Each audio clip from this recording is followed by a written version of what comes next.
Part 12, the man on the other end of the line, Henry was a constant, like the sun rising over the Phoenix Mesas or the inevitable grease buildup on Mel's Grill. Henry was a fixed point in the diner's universe.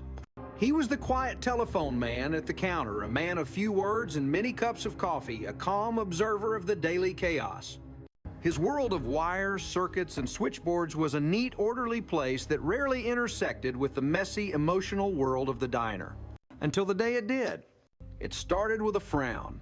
For 3 days, Henry had been staring into his coffee with a look of intense, frustrated concentration. He wasn't reading the paper.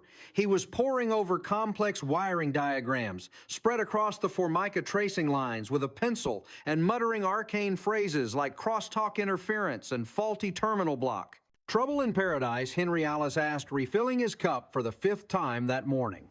It's this outage on Elm Street, he sighed, pushing his glasses up his nose. Just one house, a single line. Should be a simple fix, but I've checked everything. The pole, the junction box, the internal wiring. It's like the line just vanishes into thin air. It's driving me nuts.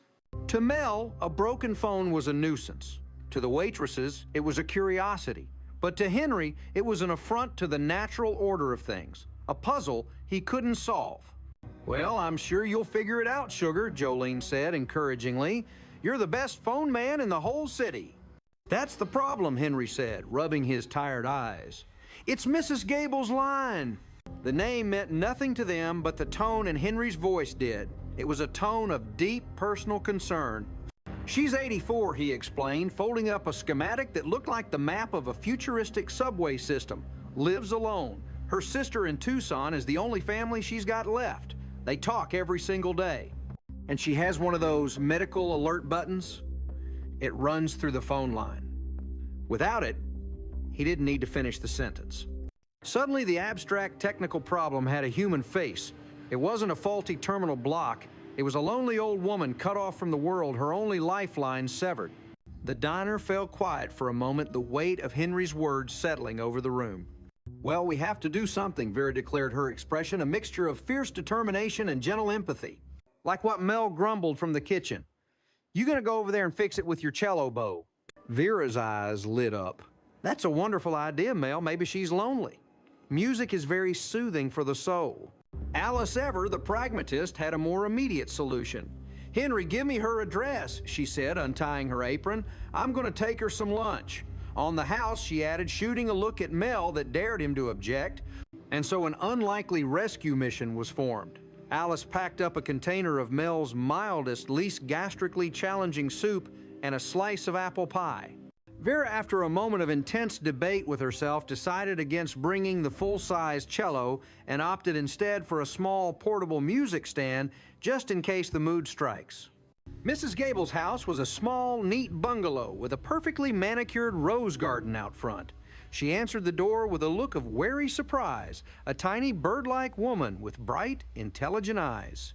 She was, as Henry had described, fiercely independent, and as Alice and Vera soon discovered, profoundly lonely.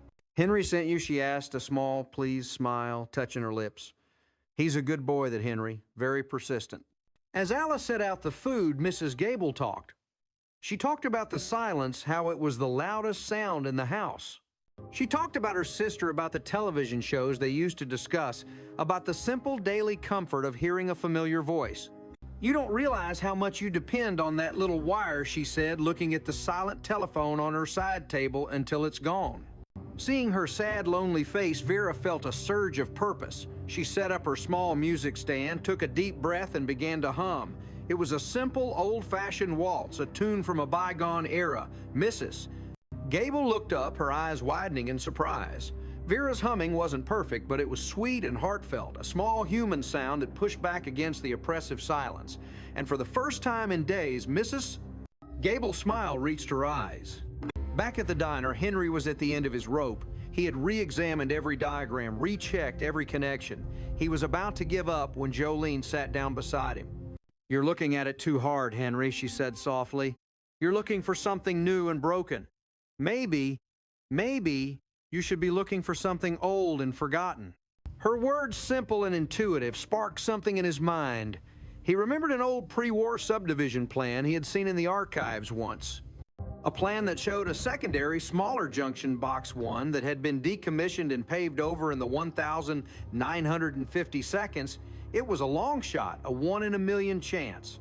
He drove back to Elm Street, found the spot on the sidewalk where the old box should have been, and, on a hunch, pried up a section of loose concrete. And there it was. A small, corroded metal box, tangled in a mess of ancient, forgotten wires. Inside, a single frayed connection had come loose. It was the work of a moment to strip the wire and reconnect it. He drove back to the diner, his heart pounding. He walked to the wall-mounted payphone, dropped a dime in the slot, and dialed Mrs. Gable's number. In the small bungalow, the sudden shrill ringing of the telephone was a shock. Mrs. Gable, Alice, and Vera all jumped.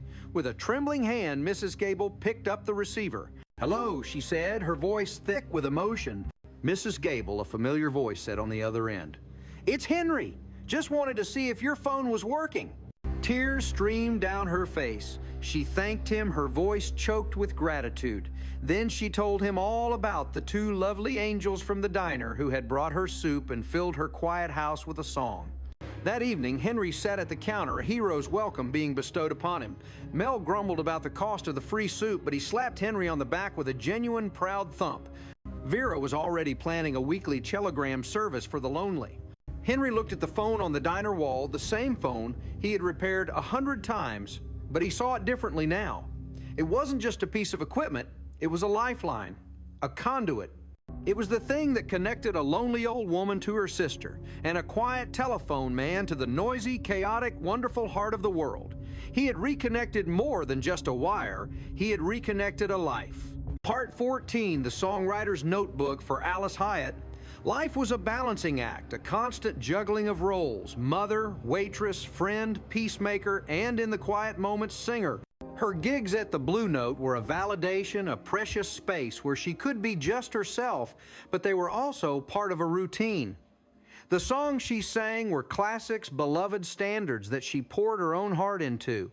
But the heart she was beginning to realize had things of its own it wanted to say. The discovery was an accident. While cleaning out a box of Tommy's old school projects, she found a dusty, forgotten notebook. Tucked in the back behind a half-finished essay on the Great Gatsby were pages filled with her own handwriting. They were lyrics. Fragments of songs she had started and abandoned years ago, scribbled on napkins and the backs of receipts, all collected in this one place. They were raw, intensely personal verses about a young widow trying to find her way, about the loneliness of the road, about the fierce protective love for a young son. Reading them was like unearthing a time capsule. She saw the ghost of a younger, more frightened version of herself, a woman who used songwriting as a lifeline. She had stopped writing when life got in the way, when the daily demands of survival drowned out the quiet melodies in her head. The notebook became her secret. She carried it with her, reading the old lyrics during her breaks, a new feeling taking root within her. It wasn't just about singing anymore, it was about creating. A new terrifying and exhilarating dream began to form. She wanted to finish these songs. She wanted to sing her own words. The opportunity to do so arrived on a flyer Jolene tacked to the diner's bulletin board right next to a notice about a lost cat. The Phoenix Folk Festival was hosting its annual New Voices competition. It was a showcase for original, unpublished music. The grand prize was a professional recording session at a top studio. "You should do it, Alice." Vera said, her eyes wide with excitement. "You could sing all about our lives here. You could write a ballad about Mel's chili." "I don't know," Alice demurred, the familiar voice of self-doubt whispering in her ear. "They're just old scribbles. They're not real songs." But the seed was planted. She started staying up late after her shifts at the diner and her gigs at the club, a guitar across her lap, the old notebook open. She wrestled with rhymes, searched for chords, and tried to coax the fragmented memories into coherent melodies. It was a slow, frustrating process. The songs that had flowed so easily from a place of youthful pain were now stubborn and elusive. Her preoccupation did not go unnoticed. Mel grumbled that she was in a fog, burning the toast and forgetting to charge a customer for a side of fries. "What's with you lately?" he demanded. "You got that same look you get when Tommy's report card is due. You in some kind of trouble." "I'm just tired, Mel," she'd say, avoiding his gaze. The truth was, She was terrified. It was one thing to sing someone else's words, to borrow their emotions for a few minutes on stage. It was another thing entirely to stand before a crowd and offer up a piece of your own soul. What if they didn't like it? What if they thought it was silly or sentimental, or worst of all, what if they felt nothing at all?